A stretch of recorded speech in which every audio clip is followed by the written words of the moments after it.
Dwi'n dy gysau di, Ioan. Allwn ni fyth dy gysau di.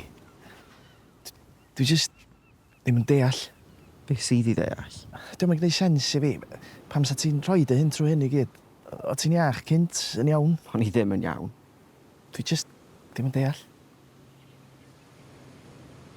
O'n i angen cael gwared o'r pethau o ddim yn perthyn i fi. Ti'n deall ni?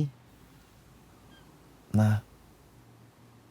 Ti'n gwybod fel gyda car, os ti'n siarad roi'r olew wrong yn o fe? Pa fath olew? Sa'n go, olive oil o sot. Anghofio hwnna. Dychmyga car gyda 2 olwyn, a ti angen troi mewn i motorbike. Cos car efo dailwyn ydi motorbike. OK, forget the cars. Look, fi'n traws. Gen i yn y corff wrong ac y sain hi'n ers ni. Sdim bai ar neb, ond oedd rhaid i fi newid hwnna. Dwi jyst yn gysau dy weld di mewn poen. Dad, dyw hwn ddim yn brifo hanner gymaint a oedd o cyn.